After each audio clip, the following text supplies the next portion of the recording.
Hello students, कैसे सभी लोग। आज हम इस वीडियो में हमारा मिसलेनियस एक्सरसाइज 2 का हम लेक्चर 2 करने वाले हैं। ठीक है, लेक्चर 1 में मैंने आपको क्वेश्चन नंबर 4 तक कराया था। लेक्चर 2 में हम 5th 6th 7th करेंगे। ठीक है, बाकी हम लेक्चर 3 और लेक्चर 4 में करने वाले हैं। ओके, तो 5th 6th 7th जो है ये आज हम ये लेक्चर में कवर करने वाले हैं। तो देखो क्वेश्चन क्या आपका, सबसे पहले 5th वाला रीड करते हैं। क्या बोल रहे हैं, in quadrilateral A B C D side A B is parallel to side D C, segment AE is perpendicular to segment DC. If length AB equals to 9 centimeter, length AE equals to 10 centimeter, area of quadrilateral ABCD equals to 115 centimeter square. Find length DC. देखो यहाँ पे आपको एक quadrilateral दिया। Quadrilateral क्या होता है, मतलब कि एक क्लोज फिगर जिसके 4 साइड हो। ठीक है, उसको हम क्वाड्रिलेटरल बोलते हैं। क्वाड्रिलेटरल क्या हो सकता है, वो आपका ट्राइंगल वो आपका स्क्वायर भी हो सकता है, आपका पैरेललोग्राम भी हो सकता है, ट्रेपीजियम भी हो सकता है। ठीक है, 4 साइड उसकी रहती है। तो यहाँ पे हम भी क्वाड्रिलेटरल इसको रीड कर रहे हैं। तो अभी देखो जो डेटा दिया गया ना, इसके हेल्प से हम एक फिगर ड्रॉ करते हैं। हमें मालूम पड़ेगा ये कौन सा फिगर है, ये पैरेललोग्राम है कि हमारा ट्रेपीजियम है कि स्क्वायर है, सब मालूम पड़ेगा हमें। ठीक है, चलो फिगर ड्रॉ करते हैं। मैं आपको दिखाता हूँ कैसे ड्रॉ करना है। तो देखो इस तरीके से आपको फिगर बना देना है। हमने क्वेश्चन की हेल्प से ये फिगर बनाया है। देखो क्वेश्चन रीड करते हो, देखते हैं क्या फिगर हमारा सही है। यहाँ पर क्या बोल रहे हैं कि हमारा एक क्वाड्रिलेटरल ABCD, मतलब इसके 4 साइड रहने चाहिए। ओके, हमने 4 साइड बनाया है, एक क्लोज फिगर। क्या बोला, AB पैरेलल है DC को। तो देखोगे अगर हमने क्वाड्रिलेटरल ABCD बनाया है और क्या बोल रहे हैं AB जो पैरेलल है DC को है, तो हमने बना दिया AB पैरेलल है DC को। ओके, अब आगे क्या बोल रहे हैं, AE जो है सेगमेंट AE वो DC को क्या परपेंडिकुलर है। तो देखो हमने ड्रॉ किया है, सेगमेंट AE जो है DC को परपेंडिकुलर है। ओके, और आगे क्या है, लेंथ AB 9 सेंटीमीटर है और लेंथ AE 10 सेंटीमीटर है। तो देखो लेंथ AB हमने 9 सेंटीमीटर किया और लेंथ AE 10 सेंटीमीटर हमने दिया है। और आगे क्या बोल रहे हैं कि एरिया आपको दिया है, एरिया ऑफ ये क्वाड्रिलेटरल ABCD का 115 सेंटीमीटर स्क्वायर है। हमें लेंथ DC ढूंढना है। लेंथ DC मतलब ये हमें ढूंढना है, लेंथ DC। अगर आप देखोगे यहाँ पर ये कौन सा फिगर है, इसके अपोजिट्स एक pair of opposite side parallel है। तो ये क्या हो गया आपका, ये एक ट्रेपीजियम हो गया। ट्रेपीजियम की क्या प्रॉपर्टी है, किस फिगर को हम ट्रेपीजियम बोलते हैं, उसके pair of opposite side parallel रहते हैं, बाकी जो एक दूसरा पैर रहता है वो नॉन पैरेलल रहते हैं। यहाँ पर देखो ये दोनों पैरेलल है और ये दोनों पैरेलल नहीं है। आगे जाके कट करेंगे इसको, कितना भी आगे बढ़ाओ कट नहीं करेंगे, इसके लिए दोनों पैरेलल है। समझ गए आप। तो हम यहाँ पर क्या लिखने वाले हैं, ध्यान से देखो कि इन क्वाड्रिलेटरल क्या है हमारा ABCD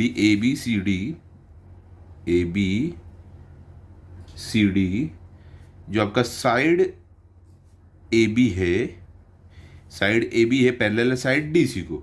ठीक है, ये हमें दिया था, साइड AB है पैरेलल साइड DC को। तो देखो पेयर ऑफ अपोजिट साइड क्या है, इन ये पैरेलल है। तो इसके लिए हम बोल सकते हैं कि देयरफॉर जो आपका क्वाड्रिलेटरल ABCD है ये एक ट्रेपीजियम है। तो हम लिखेंगे देयरफॉर हमारा quadrilateral ABCD is a trapezium. Okay, अब क्या हम करेंगे, हमें क्या मालूम है वो लिख देते हैं हम यहाँ पर। एरिया ऑफ ट्रेपीजियम का फॉर्मूला लगा के हम ये लेंथ DC ढूंढ लेंगे। एरिया ऑफ ट्रेपीजियम का फॉर्मूला क्या बताओ, half into sum of the length of parallel side into height. तो यहाँ पर हम लिखने वाले हैं कि हमारा लेंथ, ये जो ट्रेपीजियम है ABCD, इसमें लेंथ AB कितना दिया है हमें, लेंथ AB दिया है हमें 9 सेंटीमीटर। लेंथ हमें AE दिया है, लेंथ AE दिया है हमें कितना 10 सेंटीमीटर। और हमें एरिया ऑफ क्वाड्रिलेटरल ABCD दिया है कितना 115, क्वेश्चन में आपको दिया हुआ है 115 सेंटीमीटर स्क्वायर। ठीक है, अब हम करने वाले क्या है, यहाँ पर एरिया ऑफ ट्रेपीजियम को फॉर्मूला लगाएंगे। चलो लिख देते हैं हम यहाँ पर कि हम यहाँ पर एरिया ऑफ ट्रेपीजियम का फॉर्मूला लगाएंगे हमारा लेंथ DC फाइंड आउट करने के लिए। ओके, तो यहाँ पर हम लिखने वाले क्या फॉर्मूला है, हाफ इंटू क्या है, sum of the length of parallel side, sum of the length of parallel sides into height. ये आपका फॉर्मूला है एरिया ऑफ ट्रेपीजियम का। ठीक है, तो जो जो वैल्यूज़ है यहाँ पर पुट करो, जो नहीं मालूम है वो फाइंड आउट करो। तो देखो एरिया ऑफ ट्रेपीजियम हमें ऑलरेडी मालूम है 115 है, तो हम यहाँ पर लिखेंगे 115 equals to half into sum of the length of parallel side, मतलब कि जो पैरेलल साइड है उनका लेंथ उनका सम। तो देखो कौन सी parallel side, A B plus D C आपको लिखना है, ठीक है। तो क्या रहेगा यहाँ पर A B plus D C. तो यहाँ पर देखो A B plus D C या सी डी जो भी आप बोल सकते हो। तो यहाँ पर देखो ए बी हमें मालूम है कितना 9 है, तो यहाँ पर हम लिख देंगे 9 प्लस डी सी हमें नहीं पता है, तो हम यहाँ पर डी सी लिख देंगे, ठीक है। लेंथ डी सी हमें नहीं पता है, इनटू हाइट भी हमें पता है। देखो इसकी हाइट क्या है, ये जो परपेंडिकुलर है ना, ये हाइट रहती है आपके ट्रेपेजियम की, तो क्या है 10 सेंटीमीटर इसकी हाइट है, तो यहाँ पर हम लिख देंगे 10। अब इसको सॉल्व करते हैं आगे। देखो यहाँ पर देयरफॉर, अब देखो इसको हम ब्रैकेट के बाहर लाएंगे। Therefore 115 equals to half into 9 plus length D C into 10, ठीक है। इस तरीके से आपको लिख देना है। अभी देखो हम क्या करने वाले हैं, डीसी को यहीं पर रखेंगे, बाकी सबको इधर ले लेंगे, ओके। तो कैसे आप करने वाले हो, देयरफॉर आप लिखोगे 115। अब देखो ये क्या है, ये इसके साथ क्या है, मल्टीप्लिकेशन में है, तो सॉरी डिवीजन में है, तो ये इधर जाके क्या हो जाएगा, मल्टीप्लिकेशन में हो जाएगा, ये साइड जाएगा तो मल्टीप्लाई बाय 2 हो जाएगा। अब देखो ये क्या है, इसके साथ ये एडिशन में है, ठीक है, क्या है एडिशन में, तो इधर जाके क्या हो जाएगा, ये सब्ट्रैक्शन हो जाएगा, ओके। एक काम करते हैं हम, जो ये जो ब्रैकेट वाला है ना, इसको बाद में इधर लेके जाते हैं, ओके। एक काम करो, फिलहाल आप ये ब्रैकेट वाले को ब्रैकेट में ही रख दो, आपके लिए ज़्यादा ईजी रहेगा करने, ठीक है। तो ब्रैकेट वाले को हमने ब्रैकेट में ही रखा, सबसे पहले ब्रैकेट के बाहर वाला हम इधर ले लेते हैं, उसके बाद ब्रैकेट के अंदर वाला इधर लेंगे। तो 2 हमने इधर लिया, तो ये मल्टीप्लिकेशन में था, क्या हो गया, ये डिवीजन में था, मल्टीप्लिकेशन में गया। अब ये 10 क्या है, मल्टीप्लिकेशन गया, ब्रैकेट वाले के बाहर वाला हम पहले कर रहे हैं, ओके। तो ये इधर आएगा तो क्या हो जाएगा, डिवीजन में हो जाएगा, तो ये अपॉन 10 हो जाएगा। तो क्या बचता है यहाँ पर आपके पास बचेगा 9, ब्रैकेट के अंदर वाला सिर्फ बचता है 9 plus length D C, okay. तो यहाँ पर लिखेंगे देयरफॉर, अब इसको इधर और इसको इधर कर देते हैं, ठीक है, सिंपल। पूरा इधर और इधर करोगे तो कुछ साइन चेंज नहीं होता है। तो यहाँ पर आ जाएगा 9 plus length D C equals to 115 multiply by 2 upon 10। अब इसको हम डिवाइड कर देते हैं। देखो बहुत ईजी है डिवीजन इसका। यहाँ पर देखो 2 1 2, 2 5 10, 5 1 5, 5 2 10, 11 में से 10 के बचा 1, ये 5 लेके 15, 5 3 15, ठीक है। तो आपके पास क्या बच रहा है, 23 मल्टीप्लाई 1 23 होगा। तो अगले स्टेप में देखो हम क्या लिखेंगे, इसको इधर ले लेंगे, 9 को इधर लोगे तो क्या हो जाएगा, यहाँ पर प्लस में, तो इधर आके माइनस में हो जाएगा। तो 23 मल्टीप्लाई 1 कितना रहेगा, 23 बचा आपके पास यहाँ पर 23, और ये इधर लोगे तो -9, ओके। तो क्या बचेगा आपके पास यहाँ पर, देयरफॉर आप लिखोगे length D C equals to 23 बचा था डिवीजन करके, और यहाँ का 9 इधर ले रहे तो ये माइनस इधर आ जाएगा -9। तो therefore length D C equals to 23 minus 9 आपका कितना हो जाएगा, 23 माइनस 9, तो आपको अगर 14 होगा, ठीक है। तो क्या यहाँ पर आपको मिल रहा है 14 सेंटीमीटर। तो ये हो गया आपका लेंथ डी सी या सी डी, जो भी आप बोलो। क्लियर हो गया, इतना सिंपल है। तब चाहिए तो फाइनल आंसर लिख दो। कैसे लिख दोगे, यहाँ पर लिख दो आप कि answer length D C equals to कितना मिला आपको, 14 सेंटीमीटर। लिख दो 14 सेंटीमीटर, ओके। हो गया। Question number 6, sorry question number 6 में चल रहे हैं। देखो क्वेश्चन नंबर 6 में क्या आपको बोल रहे हैं, the diameter and height of cylindrical tank is 1.75 metre and 3.2 metre respectively. How much the capacity of the tank in litre. Pi की वैल्यू आपको दी गई है, पाई इज इक्वल टू 22/7। तो क्या बोल रहे हैं, एक टैंक का सिलेंड्रिकल टैंक है, जैसे कि मैंने आपको प्रैक्टिस सेट में समझाया है। सिलेंड्रिकल टैंक मतलब एक सिलेंडर टाइप है, तो उसका आपको हाइट दिया है। हाइट कितना है उसका, हाइट है 3.25 मीटर और डायमीटर है 1.75 मीटर। ये डायमीटर, ये हाइट है दिया हुआ है। अब क्या बोले, इसकी कैपेसिटी बताओ। कैपेसिटी मतलब वॉल्यूम बताना है। तो वॉल्यूम ऑफ सिलेंडर का फॉर्मूला आपको यूज़ करना है। क्या होता है वो, πr²h। वो फॉर्मूला यूज़ करके यहाँ पर हम क्या करने वाले, इसको सॉल्व करने वाले। तो चलो अब हम इसे भी सॉल्व कर लेते हैं। बहुत ही ज़्यादा ईजी है, स्टार्ट करते हैं। देखो यहाँ पर नोटबुक की तरफ चलते हैं। तो यहाँ पर हमें देखो डायमीटर ऑफ सिलिंड्रिकल टैंक दिया है कितना, 1.75 मीटर। ये हमने क्वेश्चन से निकाला है, ओके। तो आप यहाँ पर लिख सकते हैं, ये आपको गिवन है तो हमें अगर वॉल्यूम निकालना है, मतलब कैपेसिटी अगर निकालना है टैंक का, उसके लिए हमें क्या करना पड़ेगा, वॉल्यूम निकालना। तो वॉल्यूम का फॉर्मूला क्या है, पाई आर स्क्वायर एच। तो फॉर्मूला क्या है, पाई आर स्क्वायर एच। एच तो हमें मालूम है, लेकिन आर रेडियस क्या मालूम है, नहीं मालूम है। तो जो डायमीटर दिया है इसके हेल्प से हम रेडियस निकालेंगे। तो हम यहाँ पे लिखेंगे देयरफॉर इट्स रेडियस, इसको हम स्मॉल आर से डिनोट करते हैं, क्या हो जाएगा, ये रहता है हाफ, कितना रहेगा, हाफ ऑफ डायमीटर रहता है। तो क्या हो जाएगा, ये हाफ ऑफ 1.75। तो आपको क्या मिलेगा, हाफ ऑफ 1.75। तो यहाँ पर देखो हम इसको क्या करेंगे, हम इसको ऐसे ही फ्रैक्शन में ही रखेंगे, 1.75 अपॉन 2 मीटर। ये हमारा रेडियस है, क्योंकि इसको सॉल्व करने जाओगे ना बहुत कॉम्प्लिकेटेड हो जाएगा। इसको हम ऐसे ही हम उठाकर रेडियस का जो है फॉर्मूला में यूज़ करेंगे, तो आपको ज़्यादा ईजी पड़ेगा।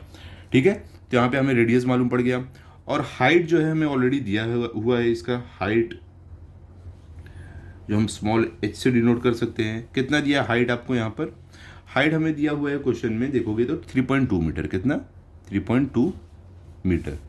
ठीक है, तो हमने रेडियस मालूम कर लिया, हाइट हमें मालूम है। तो फॉर्मूला हमारा, आप वॉल्यूम हमें ढूंढना है, तो volume of a cylindrical tank का फॉर्मूला लिख देते हैं। तो यहाँ पर देखो हम लिखेंगे volume of a cylindrical tank.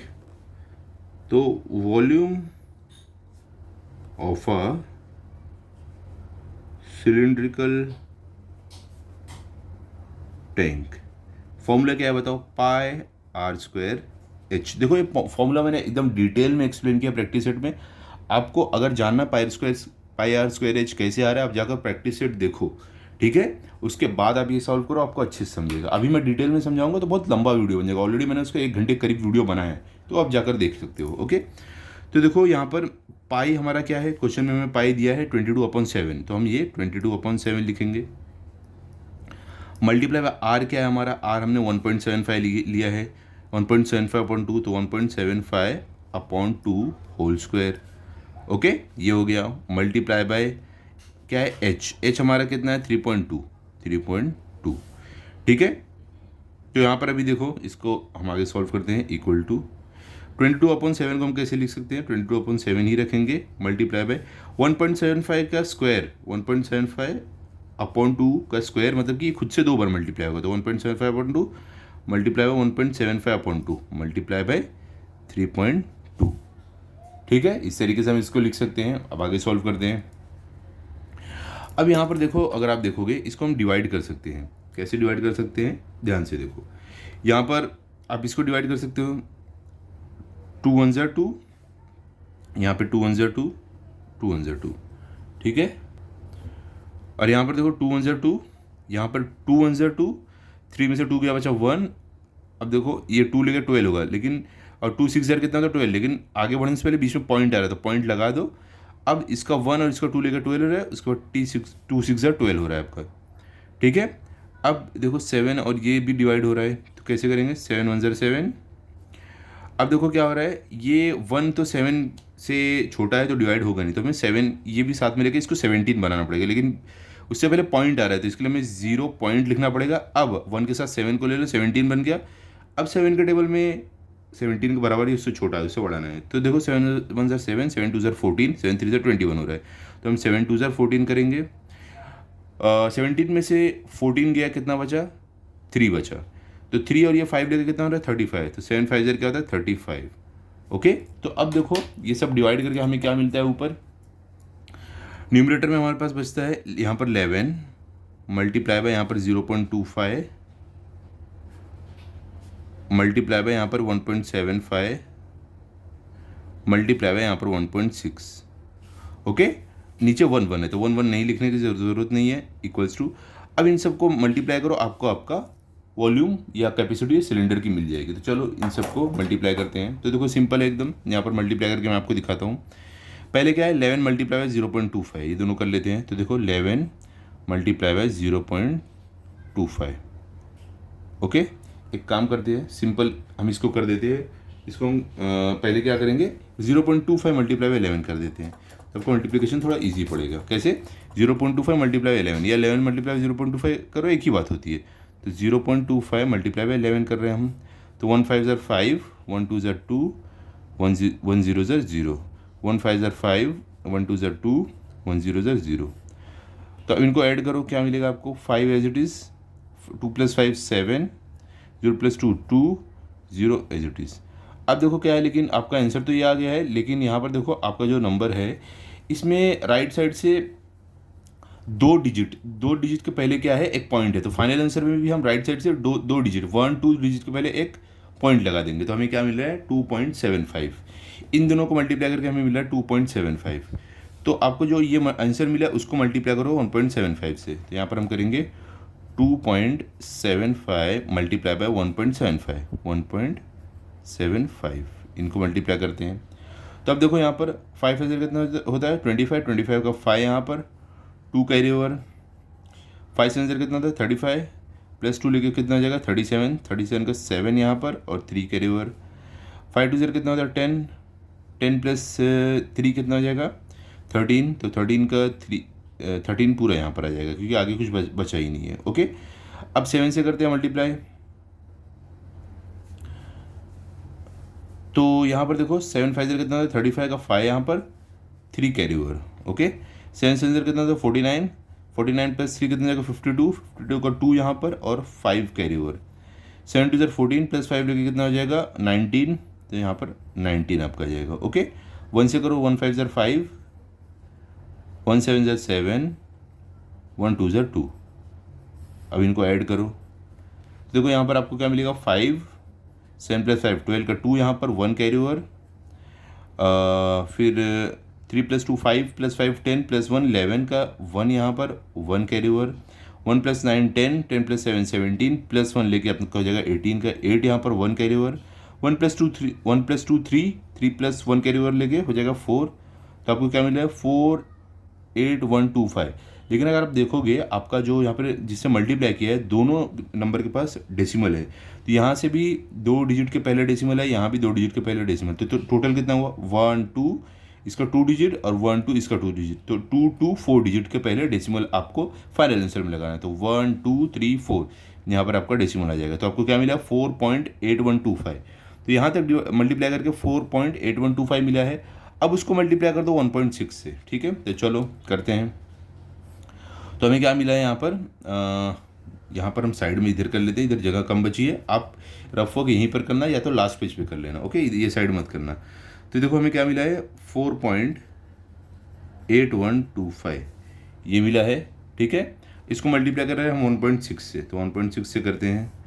6 5 कितना होता है 30 का 0 यहाँ पर 3 कैरी ओवर, 6 2 कितना होगा 12 + 3 लेके जाएगा आपका 15 का 5 यहाँ पर 1 कैरी ओवर, 6 + 1 लेके जाएगा 7, फिर 6 8 0 का होता है 48 का 8 यहाँ पर 4 कैरी ओवर, और 6 4 0 का होता है 24 + 4 लेके कितना जाएगा 28। तो यहाँ पर हम 28 लिख देंगे। ओके, अब 1 से करते हैं। 1 5 0 कितना होगा आपका 5, 1 2 2, 1 1 1, 1 8 8, 1 4 4। ठीक है, अब इनको ऐड करते हैं हम। तो 0 5 + 5 10 का 0 यहाँ पर आएगा और 1 कैरी ओवर हो गया आपका। 7 + 2 कितना हो जाएगा 9 + 1 लेकर आपका हो जाएगा 10। तो 10 का 0 यहाँ पर 1 कैरी ओवर। 8 + 1 कितना हो जाएगा 9 + 1 लेके कितना हो जाएगा 10। तो 10 का 0 यहाँ पर वापस 1 कैरी ओवर। 8 + 8 कितना होगा 16 + 1 लेके कितना हो जाएगा 17। तो 17 का 7 में यहाँ पर और वापस 1 कैरी ओवर आ गया। 2 + 4 कितना होता है 6 + 1 कितना हो जाएगा 7। ठीक है, तो यहाँ पर आपको क्या मिल रहा है 70। देखो ये 7 7 और 4 टाइम्स 0 है, लेकिन आप यहाँ पर देखोगे आपका नंबर क्या है, यहाँ पर डेसिमल है। यहाँ पर कितने नंबर के पहले है 1 2 3 4, यहाँ पर 1। तो 4 इसका डेसिमल, 4 नंबर के पहले इसका डेसिमल प्लस 1 नंबर के पहले इसका डेसिमल कितना 5। तो फाइनल आंसर में 5 नंबर राइट साइड से 5 डिजिट के पहले डेसिमल लगाना पड़ेगा। ठीक है, तो देखो कैसे लगाओगे 1 2 3 4, 1 2 3 4 5। तो यहाँ पर आपका डेसिमल आ जाएगा। ठीक है, तो आपको क्या मिल रहा है यहाँ पर आंसर 7.7। तो इसका मतलब ये हुआ जब आप इनको मल्टीप्लाई कर रहे हो तो आपको आंसर मिल रहा है 7.7। किस में आएगा बताओ, क्या आएगा मीटर क्यूब में आएगा, क्योंकि आपका यूनिट क्या है मीटर में यहाँ पर दिया है, देखो मीटर में। तो इसके लिए आपका आंसर आएगा मीटर क्यूब में। तो ये है आपका volume of the capacity of the cylinder. लेकिन आपको क्या बताना है क्वेश्चन में क्या दिया है, लीटर्स में बताना है, ये हमें क्या मीटर क्यूब में मिला है। तो देखो सिंपल है, यहाँ पर हम बताएंगे कि 1 मीटर क्यूब कितना होता है, 1 मीटर क्यूब होता है आपका 1000 लीटर्स होता है। ये बात हमेशा याद रखो, ठीक है, आगे भी काम आएगी। तो इसके लिए therefore 7.7 metre cube equals to कितना हो जाएगा बताओ, 7.7 मीटर क्यूब, 7.7 मल्टीप्लाई बाय 1000 हो जाएगा। तो इसको मल्टीप्लाई करोगे आपको कितना मिलेगा, देखो 1 है तो 1 से मल्टीप्लाई करोगे आपका ये सेम ही आंसर आएगा। उसके आगे कितना 3 जीरो है, तो आपको क्या करना है, डेसिमल को उतनी बार राइट में शिफ्ट करना है। 3 जीरो है तो 1 टाइम, देखो क्या होगा, ये 1 टाइम आएगा, फिर जब 2 टाइम आएगा तो एक जीरो यहाँ पर आ जाएगा, फिर जब 3 टाइम आएगा तो एक और जीरो आ जाएगा। मतलब कि 1 टाइम आया तो ये 77 हो गया, 1 टाइम डेसिमल इधर है, एक और बार आया तो एक जीरो बढ़ा, फिर जब तीसरी बार गया, देखो पहली बार गया तो ये 7.7 का 77 बना, दूसरी बार गया तो एक जीरो लगा, तीसरी बार गया तो 2 जीरो लगा। तो आपको यहाँ पर क्या मिल रहा है, 7700 लीटर्स। ये है capacity of the tank in litres की, इन लीटर्स, ठीक है। तो आप फाइनल आंसर अपने लिख दो, कैसे लिख दोगे, यहाँ पर देखो ध्यान से, इस तरीके से लिख दो कि capacity of the cylindrical tank is 7700 litres, ठीक है, सिंपल था एकदम। तो यहाँ पर हमारा क्या हो रहा है, सम नंबर 3 भी होता है। अब चलते हैं, सॉरी सम नंबर हमारा यहाँ पर 6 हो गया है, हम सम नंबर 7 पर चलते हैं जो आज के लेक्चर का लास्ट है। तो देखते हैं क्या दिया है। तो यहाँ पर देखो आपको सम नंबर 7 में क्या बोल रहे हैं, the length of a cord of a circle of 16.8 centimetre, radius is 9.1 centimetre, find its distance from the centre. क्या बोल रहे हैं, एक सर्कल है, उसमें एक कॉर्ड है जो 16.8 सेंटीमीटर का लेंथ है कॉर्ड का, और जो रेडियस है सर्कल का, रेडियस 9.1 सेंटीमीटर है। आपको क्या करना है, उस कॉर्ड का डिस्टेंस ढूंढना है सेंटर से, ठीक है। तो देखो पहले फिगर बना लेते हैं और समझते हैं क्या करना है उसमें, क्लियर। चलो नोटबुक की तरफ चलते हैं। तो देखो क्वेश्चन में जो भी हमें डेटा दिया गया था उसके हेल्प से हमने ये अपना फिगर बनाया है, ठीक है। तो क्वेश्चन में क्या बोल रहे थे कि आपका एक सर्कल है, तो हमने सर्कल बनाया, उसमें बोल रहे हैं आपका जो कॉर्ड है उसका लेंथ कितना है, वो 16.8 सेंटीमीटर है। तो हमने क्या किया, सर्कल बनाया, एक कॉर्ड बनाया, कॉर्ड हमारा हो गया ए बी, ए कॉर्ड हमारा कितना 16.8 सेंटीमीटर है, ठीक है। उसके बाद क्या बोल रहे थे, देखो कॉर्ड क्या होता है, कॉर्ड मतलब कि एक सेगमेंट जो सर्कल के एक पॉइंट से दूसरे पॉइंट को ज्वाइन करता हो, उसको हम कॉर्ड बोलते हैं, ठीक है। तो आगे क्वेश्चन में क्या बोल रहे थे कि आपको जो इसका रेडियस है, तो देखो ये सेंटर से लेके जो आपके सर्कल को पॉइंट को ज्वाइन करता है जो सेगमेंट, उसको रेडियस बोलते हैं। तो ये रेडियस कितना है, 9.1 सेंटीमीटर है, ठीक है। तो ये कॉर्ड हो गया और ये हमारा रेडियस हो गया, ये दो डिटेल दिया गया था। अब आपको फाइंड आउट क्या करने बोले, ये कॉर्ड का जो डिस्टेंस है सेंटर से वो आपको ढूंढने बोला है। तो कॉर्ड का डिस्टेंस सेंटर से कितना होगा, तो OM ये आपको ढूंढना है, ठीक है। और देखो जो ये आपका सेंटर से ये सेगमेंट है, ये कॉर्ड AB को क्या कर रहा है, परपेंडिकुलर है, ठीक है, 90 डिग्री पे है मतलब, ओके। तो यहाँ पर हमें जो इन्फॉर्मेशन दी गई वो हमने लिख लिया है। यहाँ पर देखो जो हमने ड्रॉ किया है फिगर, वो इन्फॉर्मेशन लिख दिया है कि let the centre of the circle be O, हमने O सेंटर लिया है। सेगमेंट AB जो है हमारा, ये कॉर्ड है सर्कल का, AB कॉर्ड है, और सेगमेंट OM जो है, ये सेगमेंट OM ये कॉर्ड AB को परपेंडिकुलर है, ठीक है, ये हमने लिख दिया है। तो इसका मतलब हम ये लिख सकते हैं कि देयरफॉर हमारा जो लेंथ AM है, देखो हमें ढूंढना क्या है, OM ढूंढना है। तो हम, ये हमारा ट्राइंगल हो गया, ट्राइंगल पे हमें देखो ये वाली साइड मालूम है, हम ये वाली भी पता कर लेंगे, ओके। तो ये वाली कैसे पता करेंगे, जैसे कि हमें मालूम है कि जो लेंथ AM रहेगा, लेंथ AM जो हमारा रहेगा, ये क्या रहेगा, हाफ ऑफ हमारा लेंथ AB रहेगा, लेंथ AB रहेगा। ये कैसे आप बोल सकते हो, क्योंकि देखो ये एक प्रॉपर्टी है कि आप देखो प्रॉपर्टी को कैसे आप स्ट्रेट कैसे कर सकते हो कि the perpendicular drawns from the centre of the circle to its chord bisect the chord. तो आप प्रॉपर्टी लिख दो, क्या लिख दोगे आप यहाँ पर, the perpendicular drawn from the center from the center of the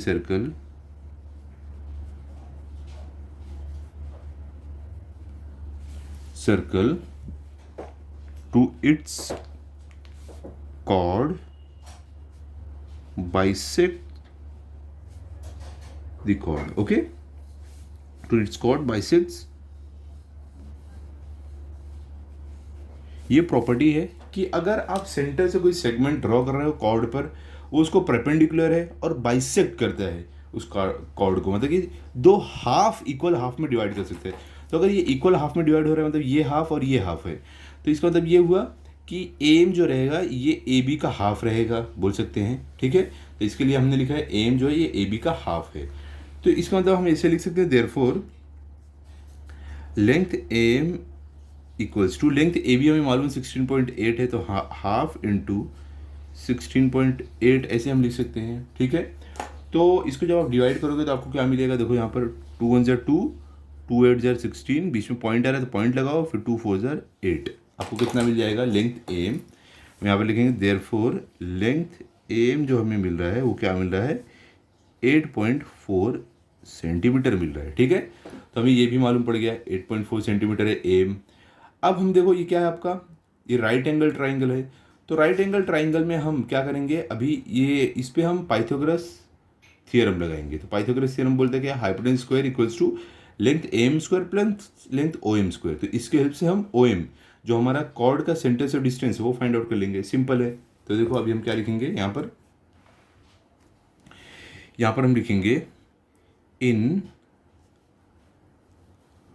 right angled triangle, क्या है, A O M, right angle triangle A O M, क्या हम करने वाले हैं यहाँ पर पाइथागोरस थ्योरम लगाने वाले हैं। तो हम यहाँ पर लिखेंगे बाय पाइथागोरस थ्योरम। क्या बोलते हैं हमारा थ्योरम, हमारे थ्योरम के हिसाब से हाइपोटेन्यूज स्क्वायर इक्वल्स टू, मतलब कि O A O square equal to, या तो O A square equals to, क्या लिखेंगे, length O A square equals to length A M square plus length O M square, या length O M square plus length A M square. अब जैसे भी लिखो तो हम लिखेंगे length O M square plus length A M square, ठीक है। तो हम सारी वैल्यूज पुट कर देते हैं जो जो हमें मालूम है। तो यहाँ पर देखो देयरफॉर लेंथ ओ ए हमें मालूम है क्या है, 9.1 है। तो हम यहाँ पर लिख देते हैं 9.1, तो 9.1 का square equals to O M square, क्या हमें ओ एम मालूम है, नहीं, ओ एम ही तो हमें ढूंढना है। तो ओके, तो O M as it is आ जाएगा length O M square plus length A M square, अभी हमने फाइंड आउट किया था एम कितना 8.4 है, तो यहाँ पर ब्रैकेट में 8.4 होल स्क्वायर लिख देंगे, ठीक है। क्लियर हो गया इतना, चलो अभी आगे बढ़ते हैं। तो अभी सिंपली आपको स्क्वायर जब आप निकालोगे तो आपको क्या मिलेगा, यहाँ पर पहले तो आपको 9.1 का स्क्वायर मिलेगा। आप जब स्क्वायर निकालोगे, देखो स्क्वायर निकालना मतलब क्या, 9.1 खुद से 2 बार मल्टीप्लाई होगा, तो आपको क्या मिलने वाला है यहाँ पर 82.81, ठीक है, equals to length O M square आपका एज इट इज आ जाएगा, प्लस 8.4 का स्क्वायर क्या मिलेगा आपको, इसका स्क्वायर निकालोगे तो 8.4 मल्टीप्लाई 8.4 आपको क्या मिलेगा 70.56, ठीक है। तो अब क्या करना है, ओ एम स्क्वायर को इजीली रखो, बाकी इसको जो ये नंबर है इसको ये साइड ले लो, तो आपको क्या मिल जाएगा 82.81 माइनस ये प्लस में ना इधर इधर आएगा तो माइनस 70.56, क्या हो जाएगा यहाँ पर आपका therefore 82.81 minus 70.56 equals to length O M square, okay. तो देयरफॉर हम ऐसे लिख सकते हैं length O M square equals to, अब इसको माइनस करके यहाँ लिख दो, क्या रहेगा 82.81 माइनस 70.56, आपको क्या मिलेगा, आप माइनस करोगे तो देखो यहाँ पर आपको 82 माइनस 70 आपको कितना मिल जाएगा 12 मिलेगा, ठीक है। तो ये माइनस करके आपको 12 मिला, और उसके बाद ये देखो माइनस तो आपको यहाँ से ही स्टार्ट करना पड़ेगा। तो चलो इसको पूरा अगर माइनस करोगे तो देखो मैं बताता हूँ आपको क्या मिलेगा, पूरा माइनस करके आपको मिलने वाला है 12.25। आप चाहिए तो साइड में माइनस करके चेक कर लो, ठीक है, बहुत ही सिंपल है। तो यहाँ पर आपको मिलेगा 12.25, ठीक है। तो आप देखो therefore length O M equals to, ये स्क्वायर इधर जाएगा तो क्या होगा स्क्वायर रूट बन जाएगा, तो स्क्वायर ये क्या होगा अंडर रूट 12.25 हो जाएगा, 12.25। तो देखो अगर आप ध्यान से देखोगे ये 12.25 किसका स्क्वायर होता है, तो ये स्क्वायर होता है 35 का, ठीक है। 35 मल्टीप्लाई 35 आप करोगे तो आपको मिलता है 1225 मिलता है, ठीक है। 1225 मिलता है, लेकिन क्या आपका डेसिमल में है, तो आपको क्या करना पड़ेगा, जब आप ऐसे लिखोगे कि आपका लेंथ ओ एम जो है 12.25 जो है, इसको जब बाहर निकालोगे आप स्क्वायर रूट के, तो आपको क्या मिलेगा 35। लेकिन कैसे डेसिमल में ये है, तो आपका 35 भी डेसिमल में आएगा 3.5। 35 मल्टीप्लाई 35 आपको करोगे तो आपको 1225 मिलेगा। लेकिन 3.5 मल्टीप्लाई 3.5 करके अगर आप चेक करोगे तो आपको 12.25 मिलेगा, ठीक है। तो इसके लिए हमने 3.5 इसका आंसर लाया है। तो हमें क्या मिल रहा है, लेंथ ओएम 3.5 सेंटीमीटर। क्लियर हो गया, समझ गया आप। तो यहाँ पर क्या हो रहा है, हमारा ये वाला सम एंड होता है। आप अपना फाइनल आंसर लिख दो। कैसे लिखोगे, इस तरीके से लिख दोगे, the distance of the chord from the centre is 3.5 centimetre. मतलब कि ये जो कॉर्ड है हमारा, इसका डिस्टेंस सेंटर से ये कितना मिला है, 3.5 सेंटीमीटर में मिला है। सिंपल था। यहाँ पर क्या हो रहा है, आपका 7th वाला भी कंप्लीट होता है, इसके साथ साथ हमारा लेक्चर 2 कंप्लीट होता है। अभी आगे हम करेंगे लेक्चर 3। तो अगला वीडियो भी आप जरूर देखना। मिलते हैं अगले वीडियो में। अगर आपको वीडियो अच्छा लगा तो इस वीडियो को लाइक करो, अपने सभी दोस्तों के साथ शेयर करो। Thank you.